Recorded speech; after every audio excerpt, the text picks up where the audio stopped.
¿Qué dice el versículo 1 de 17, Mateo 17? 6 días después, Jesús tomó a Pedro, a Jacob y a Juan, su hermano, y los llevó aparte a un monte alto. Hermano, ¿qué sobresale de ahí, de ese versículo? Varias cositas ahí. Que Jesús tomó a cierto grupo de sus discípulos. Muy bien. Pedro, Jacobo y Juan eran casi el grupo íntimo, ¿verdad? Siempre andaban, eran los que más, yo digo, más apreciaban al Señor. Siempre andaban con Él. Ese es el grupo íntimo, Pedro, Jacobo y Juan. Esa es una, Pedro, Jacobo y Juan. Y veo yo que son los discípulos en quien Él más confiaba también. A los que Él más quería entregarles la enseñanza más íntima, más perfecta para ellos. Pedro, Jacobo y Juan. La otra cosa que notamos, otra cosa que sobresale ahí. Que de ese cierto grupo íntimo los apartó, llevándolos al monte alto, ¿verdad? Con el fin de enseñarles, y va a ser algo bien especial. Esto va a ser algo especial para ellos, que 30 años después, a Pedro no se le va a olvidar esto. Esto que está sucediendo aquí es inolvidable para el apóstol Pedro. ¿Por qué digo eso? Porque en la epístola de Pedro, en las epístolas del apóstol Pedro, él se acuerda de este tiempo, él se acuerda de este gran evento. Esa es otra. Algo más que sobresalga de aquí. Algo más. Eli, Daniela, Luis, Sophie, Saúl. Hermano, ¿algo más? Dice que el cerro era muy alto, o sea, También. muy solo con ellos. Eso sí, es cierto. Muy buena observación. Donde no había interrupciones. Y cuando el Señor también oraba, aprendemos de Él que Él se iba donde no había interrupciones de nadie, ¿verdad? Se apartado de toda la gente. Y ahí dedicaba su tiempo con Dios, en oración. Pero todavía hay otra cosita ahí. Y les llamo la atención a las primeras 2 palabras. Tres palabras. 6 días después. Y yo me pregunto, ¿después de qué? ¿Qué pasó 6 días antes? ¿Alguien quiere, alguien es el alumno bien educado, que sepa, nos quiere decir? ¿Qué pasó 6 días antes? Les voy a dar una clave. 6 días antes fue el capítulo anterior. ¿Qué pasó en el capítulo anterior? ¿Cómo? Anunciar su muerte. Eso. Anunciar su muerte, entre otras cosas. ¿Y qué fue eso, otras cosas? Bueno, para no adivinar, miren. Bueno, ahí está. ¿Alguien lee rápido? ¿Quién? ¿Sí? ¿Sí lee rápido? A ver, léele. Del 1 al... Aquí está, del 1 al 9. No es mucho la lectura, pero es importante. 1 al 9, Saúl. Ya. 6 días después, Jesús tomó consigo a Pedro, a Jacob y a Juan su hermano, y los llevó aparte a un monte alto. Y se transfiguró delante de ellos, y sus rostros resplandecieron como el sol, y sus vestiduras se volvieron blancas como la luz. Y aquí se les apareció Moisés, que Elías estaba todo con él. Entonces Pedro, tomando la palabra, dijo a Jesús: Señor, estamos aquí, si quieres hacer, haré aquí 3 enramadas, una para ti, otra para Moisés y otra para Elías. Mientras estaban aún hablando de aquí, una nube luminosa los cubrió. Ya no lo perderá mucho. Mi amado, Tengo complacencia a él oír.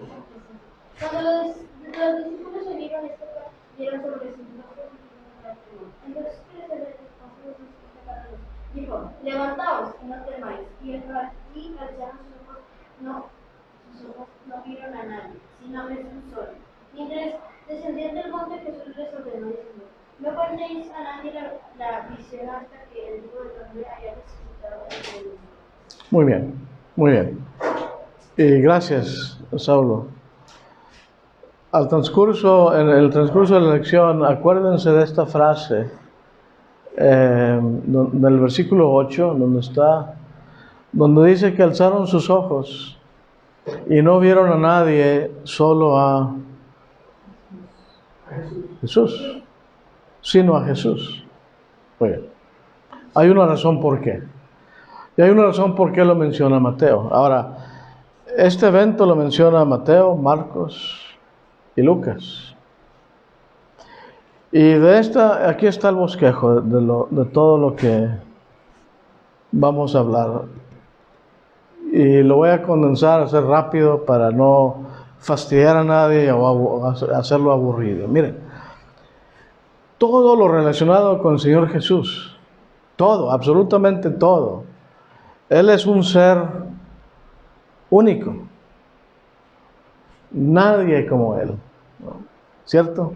¿Estamos de acuerdo? Nadie ha sido como Él. Y no habrá nadie como Él. Es único en todo aspecto de la palabra. Entonces, este evento de la transfiguración va a resaltar esto. Va a hacernos ver su unicidad. Estuvimos viendo esa palabra que la aprendí hace rato. El estado de ser único del Señor Jesús, su unicidad, el hecho de ser Él único, como nadie más. Mucha juventud quiere ser única y se pintan el pelo morado y rojo y azul y se ponen aretes aquí, aretes en la nariz. Quieren ser únicos, ¿verdad? Pero esa no es la manera. Uno es único por lo que uno es, la esencia interior, intrínseca. No por lo que uno vista ahí en el área donde estoy yo, muchos jóvenes parecen pantalones, parecen chores, pero son pantalones. Y los traen acá a media cintura, media acá. Y andan así. ¡Ey! ¿Qué pasó? Se ve chistoso. Quieren sobresalir. Quieren ser únicos. El Señor Jesús no tenía que ser nada de eso. Por supuesto, Él era único por su propia esencia, como Él era. Si es que, si a alguien se les ocurre pintarse el pelo morado, pues, ¿qué diré? ¿Les han dado ganas de pintarse el pelo morado? ¿Ustedes? ¿No? Muy bien. Y hay otras maneras de que la juventud hoy en día quiere sobresalir. Está uno estacionado en un semáforo y prenden el radio a todo vuelo y hay carros que se menean así y quieren llamar la atención porque quieren ser únicos. Este evento hizo el Señor que resaltó su estado de ser el único y queremos ver eso más después. ¿Quién dijo que había hablado de la resurrección 6 días antes? Miren, y le preguntaba a Roberto, ¿qué más? ¿Qué más sucedió 6 días antes? Entonces, 6 días antes, ¿qué no eran los mismos tres, Pedro, Jacobo y Juan? Los mismos. Pedro, Jacobo y Juan están con el Señor Jesús y Él les pregunta, ¿quiénes dicen los hombres que es el Hijo del Hombre? El valiente Pedro responde, Señor, tú eres el Cristo, el Hijo del Dios viviente. 6 días antes, Pedro había hablado de la deidad de Jesucristo. Ahora dice aquí 6 días después. ¿Para qué lo menciona? ¿Por qué mencionar 6 días después? Porque por lo que Pedro había dicho, que Cristo es el Hijo de Dios. Y ahora la transfiguración, este evento va a confirmar su deidad. Y luego cuando viene la voz del cielo que dice, este es mi Hijo amado, a él oíd. Luego lo vemos en más detalle. Presento esto por si se les están formulando algunas preguntas. Miren, este evento va a manifestar, y lo menciona Marcos en detalle, la gloria de Jesús. También manifiesta la gloria de Moisés y de Elías. Luego hablaremos de Moisés y de Elías y lo que representa. Para mí esto es lo más interesante de todo este evento. Que cuando ellos están hablando, se me hace interesante que aparecen ahí con el Señor Jesús, Moisés y Elías. Y de todo de lo que pudieron haber hablado, de todo lo que pudieron haber escogido hablar, ¿de qué hablan? Del éxodo de Jesús. Ellos pudieron haber escogido otro tema, su nacimiento, su crucifixión, bueno, que en realidad tiene que ver con esto. Sus milagros, el primer milagro en Caná, pudieron haber hablado de, oye, y cómo es que tu mamá te tuvo con el Espíritu Santo, etc. ¿Cómo es eso? De todo lo que ellos pudieron haber hablado, escogieron el tema del éxodo de Jesús. Interesante también porque está ahí Moisés. Y Moisés es el que sacó al pueblo de Israel. Moisés es el líder del éxodo. Pero no está hablándose de Moisés. Vemos, es el éxodo de quién. No es de Moisés, de Jesús. De todo lo que pudieron haber hablado, hablaron del éxodo, no de Moisés, nada de la vida de Elías, no cómo fue transportado a los cielos, etc. No, del éxodo de Jesús. Eso lo vamos a ver enseguida. Y también anticipa este evento, la resurrección de Jesucristo. Empecemos entonces con que es un evento único. Dice que cuando estaban ahí presentes, el Señor Jesús resplandeció como el sol. Se transfiguró, lo leyó Saulo, pero si no lo leyó muy rápido, y si nos brincamos esa parte, dice que su rostro resplandeció. ¿Cómo resplandeció? ¿De qué manera? Como el sol. Yo no me puedo imaginar cómo ha de haber sido eso. Otro evento único, una cosa única, algo que no sucede más que una vez en la vida. Resplandeció como el sol y sus vestiduras se volvieron blancas como la luz. Milagrosamente. Aquí vamos a ver milagro tras milagro tras milagro tras milagro. Y aquí se postraron, otro milagro. O sea, aparecieron, dice aquí, aparecieron. ¡Puf! Así como, bueno, milagrosamente. ¿Quién apareció? Moisés y Elías.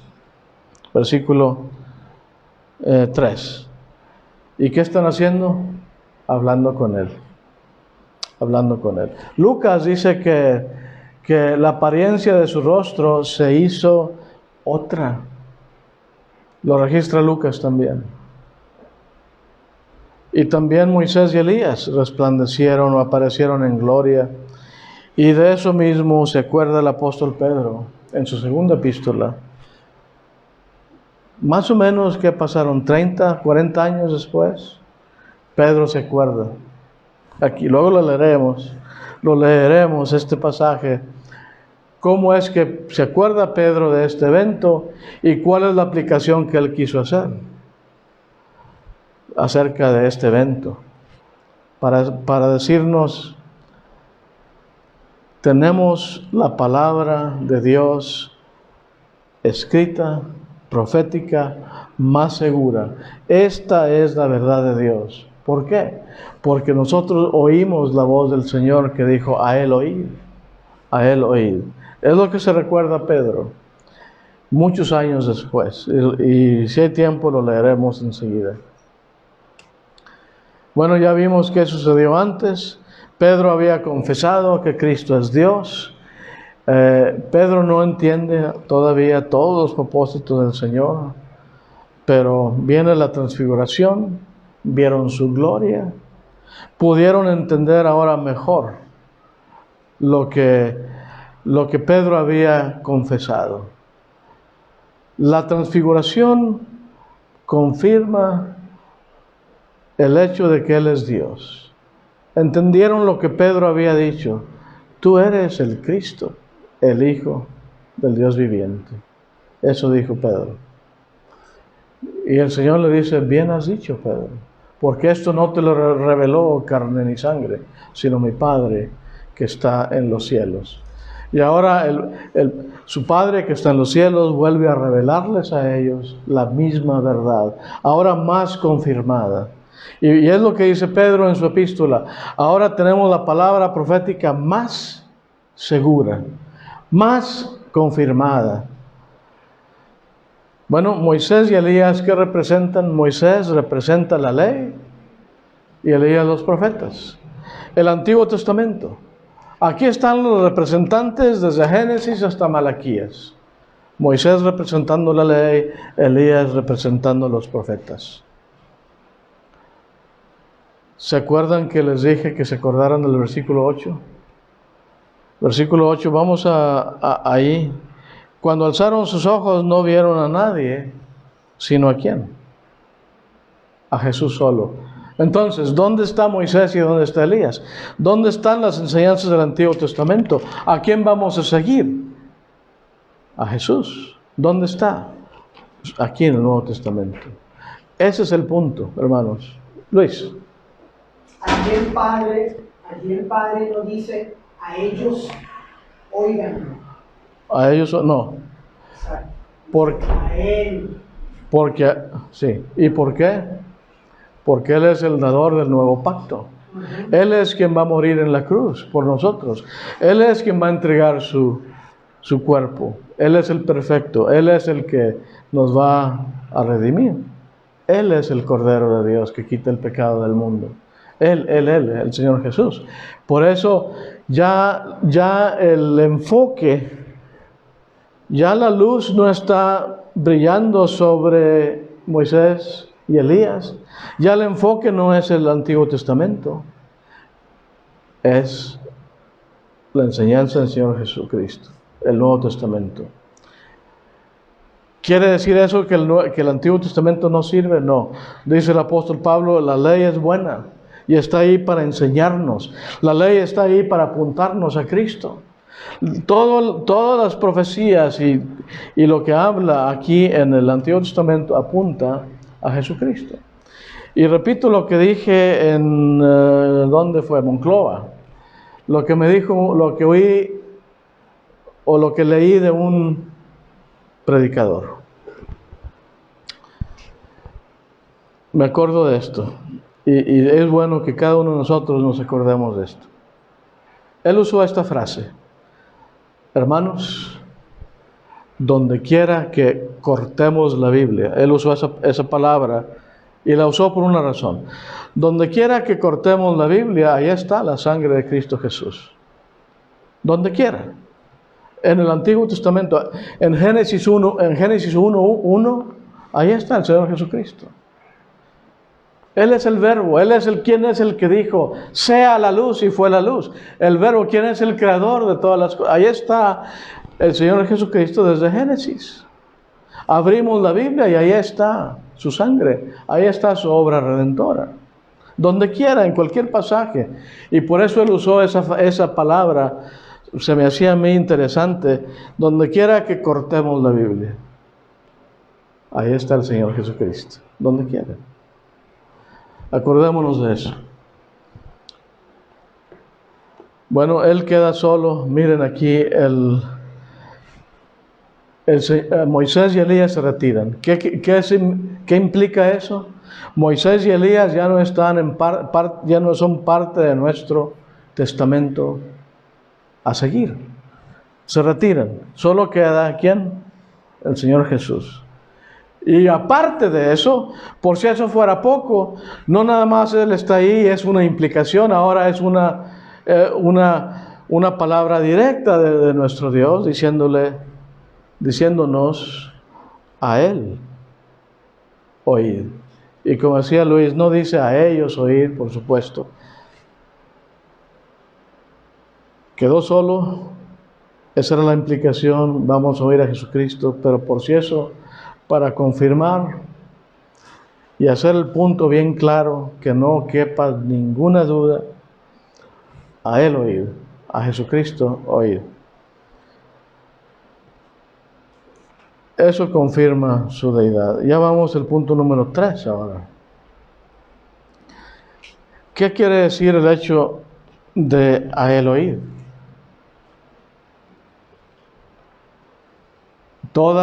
¿Qué dijo el Señor Jesucristo? Toda potestad me es dada. ¿Dónde y dónde? Donde quiera. ¿Quién es nuestro Rey? ¿Quién está sentado a la diestra del Padre, reinando ahí? Es Él. ¿Quién es la autoridad? Jesucristo. ¿A quién oímos? Jesucristo. ¿A quién seguimos? A Él. A Él. Aquí está donde Pedro recuerda este evento. Él recuerda la voz. Él explica el significado, lo grandioso que fue para Pedro oír la voz que decía a Él oír. Porque Pedro dice, fuimos testigos. ¿Quién estaba ahí presente? Pedro, Jacobo y Juan. Y Pedro dice, fuimos testigos. Yo, mi compañero Juan y también Jacobo. Los tres discípulos más íntimos del Señor Jesús. Ahí estábamos presentes. Él recuerda claramente eso. Pero ¿por qué lo menciona? ¿Por qué menciona Pedro que fue testigo de eso? Según Pedro 1, 19 al 21. Si algo debemos de levantar de esta lección, yo creo es esto. Y solo tomaremos tiempo para leer este versículo. ¿Alguien quiere explicarnos por qué lo menciona Pedro? Segundo de Pedro 1:19. ¿Qué es lo que quiere enseñar Pedro? ¿Por qué se recuerda? ¿Por qué se va atrás 30 años? Dice Pedro, esto lo va a explicar. Para darle ánimo a los expatriados. Esa es una razón, para darles ánimo. Y otra, miren, voy a leer unas palabras. Y así tenemos la palabra profética más segura, a la cual hacéis bien en prestar atención.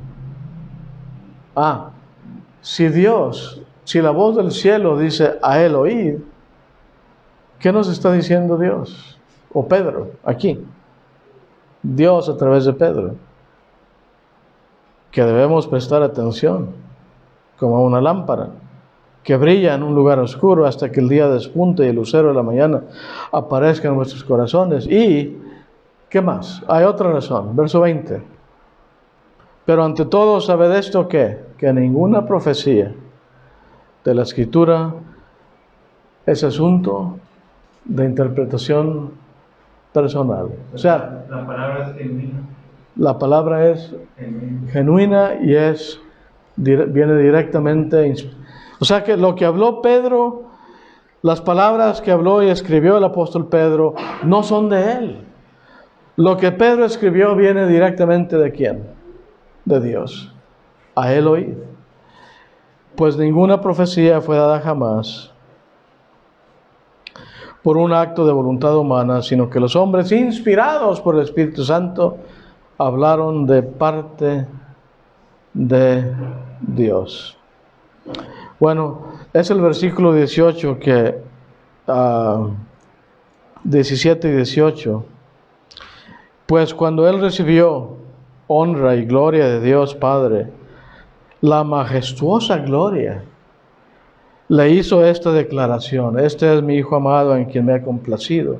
A nosotros, dice Pedro en el 18, y nosotros mismos escuchamos esta declaración hecha desde el cielo, cuando estábamos con Él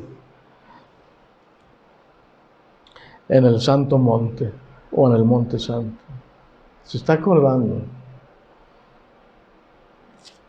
de lo que ellos vieron, de lo que ellos fueron testigos muchos años antes a esto. El punto que sigue. Entonces, Jorge, ellos fueron testigos Oculares. Presenciales, auditivos, oculares. En boca de 2 o 3 testigos, eran 3 testigos. Es buen punto, eran 3 testigos, Pedro, Jacobo y Juan. Lo que oyeron del Padre acerca de Jesús. Sí. Nadie puede decir: Pedro, tú estabas solo, estás inventando. No, porque lo corrobora Jacobo y Juan. Y creo que en las epístolas de Juan hace una referencia a este acto también. Sí, en Juan. Cuando dice de su gloria. ¿Lo tiene, hermano, el pasaje?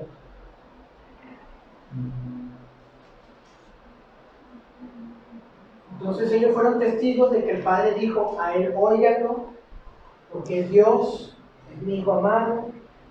Él es la autoridad suprema. Exactamente. ¿No es 1 Juan capítulo 1 del 3 en adelante? Creo que sí.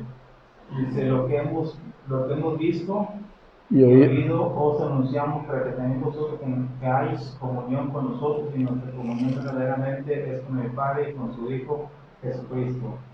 El 5 es el mensaje que hemos oído de Él y anunciamos: Dios es luz y no hay ninguna tinieblas en Él. Si decimos que tenemos comunión con Él y andamos en tinieblas, enemigos, y no practicamos la verdad.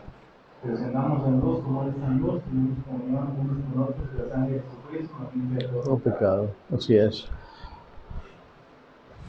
Tal vez no entendamos esto hasta ver el punto siguiente, pero lo voy a mencionar y acuérdense de esto.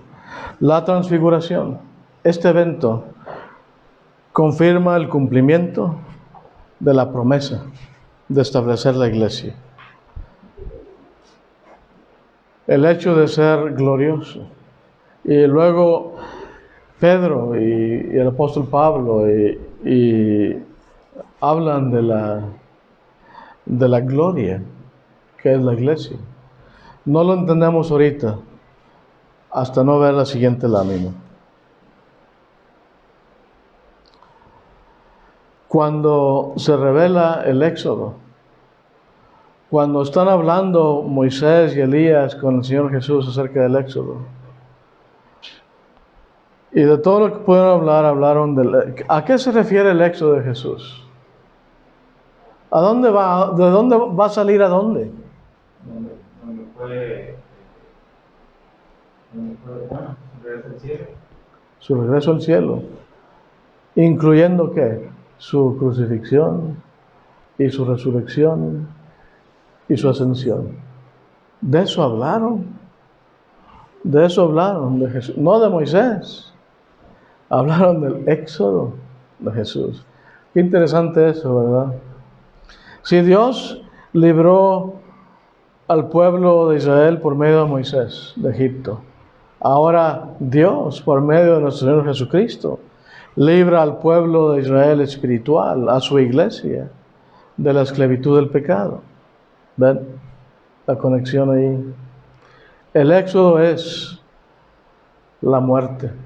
Él va a salir de este mundo. Moisés y Elías habían muerto. Ahora, otra enseñanza aquí, y creo que es el último punto que sigue. Está aquí. Veamos esto. Qué interesante es esto. Miren lo que sigue. Dice el Señor Jesús que Dios no es Dios de muertos, sino de vivos. Luis o hermano o alguien, ¿cuántos años tenía Moisés de haber muerto? O Elías. Moisés, 1500 años. 1500 años de haber muerto, ¿verdad? Elías, 1000 años, por decirlo así. Habían muerto. Pero ¿cómo aparecen? ¿Cómo aparecen? Vivos. ¿Qué quiere decir eso? Que algún día, ¿qué? O que Dios tiene poder para sacarnos de donde estemos. ¿Dónde estaba Moisés? Nadie. La Biblia dice que nadie sabe el paradero del cuerpo de Moisés. Allá está en el monte Sinaí. En algún lugar, en el monte Sinaí, ahí están los huesos de Moisés. Dios mismo se encargó de su funeral. 1500 años después, Dios sabe dónde están esos huesos. Dios supo cómo presentar a Moisés vivo. ¿Qué quiere decir eso? Que donde quiera que esté nuestro cuerpo, o cenizas, o residuo, por más pequeño que sea, Dios nos va a hacer vivos una vez más. Esto anticipa la ¿qué? La resurrección de todos los muertos. Esto es prueba de que Dios tiene poder. Si Él pudo presentar vivo a Moisés y a Elías, también puede presentar vivo a cualquiera de nosotros. Y no solo eso, sino cuando resucitemos de los muertos, va a ser una resurrección ¿en qué? En gloria. Así como apareció Moisés y Elías en gloria. La otra cosa es que la transfiguración, entonces, uso esta figura y es como estando aquí, es una ventana hacia el futuro. Es como ver el futuro. Lo dice las Escrituras. Dios lo dice. ¿Qué es lo que vemos? La resurrección de los muertos. Con ojos de la fe. Claro, no lo vamos a ver así, por supuesto. Los ojos de la fe nos dicen que va a haber una resurrección y la podemos ver en gloria. Para ver así la gloria que le espera a todo creyente. En 14:13, permítanme, y a 2 versículos más. Sí, es todo.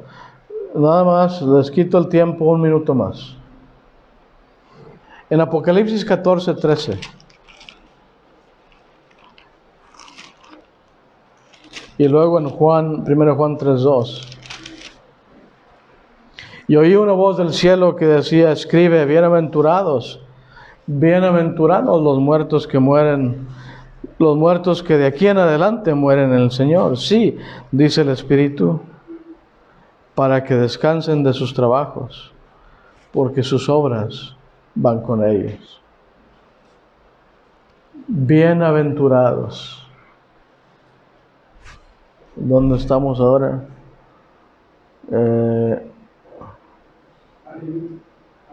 Aquí así. Nuestras almas, nuestro espíritu. Si morimos fieles en el Señor, descansemos en paz. Ahora sí que se puede poner en nuestra tumba, si fuimos fieles que se ponga en nuestra tumba, descansa en paz, porque nuestra vida está segura en Dios. Somos bienaventurados. Qué interesante es que un muerto que muere el Señor es bienaventurado. Dirá alguien que no conoce las Escrituras, ¿cómo puede ser la muerte una bienaventuranza? Bueno, bienaventurado el que muere en el Señor. Y por último, este pasaje aquí. 1 Juan capítulo 3, versículo 2, y ese es el último. Entonces no todo muerto descansa en paz. Es una otra gran decepción, ¿verdad? Ni descansa ni está en paz. No todo muerto. Oigo mucho decir de personas que tuvieron vidas nunca obedecieron el Evangelio y tuvieron vidas sufriendo mucho, con enfermedades graves. Y cuando mueren, pues qué bueno que ya murió, porque ahora sí ya descansa en paz. Es una gran decepción. No sabemos, no somos los que estaremos juzgando en el juicio final, pero si no obedecemos el Evangelio, ¿quién puede descansar en paz? El cristiano sí es bienaventurado. Descansa en paz el cristiano fiel. El rico estaba en tormento. Qué buen ejemplo.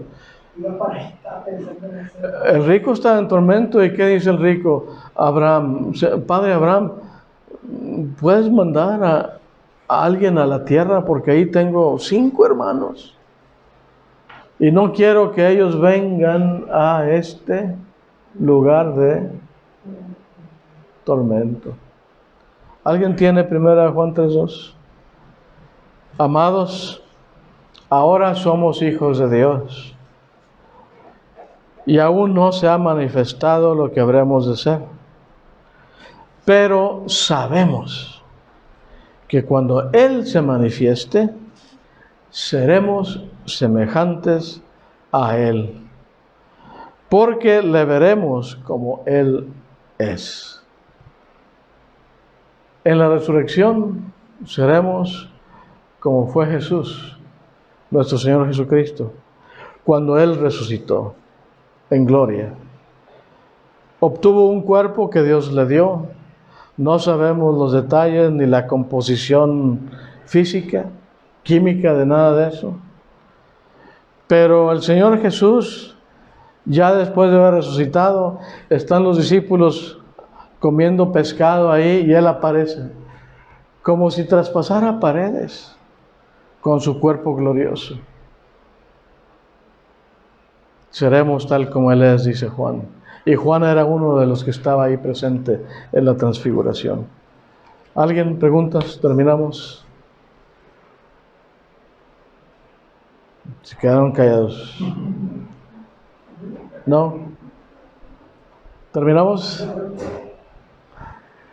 Muchas gracias por su atención. Esta es la última lección de la serie. Gracias por acompañarnos de tan lejos, todos ustedes, especialmente ustedes, hermanos. Y gracias por la iglesia y la invitación de estar aquí, Rod y yo, entre ustedes. Que Dios les bendiga.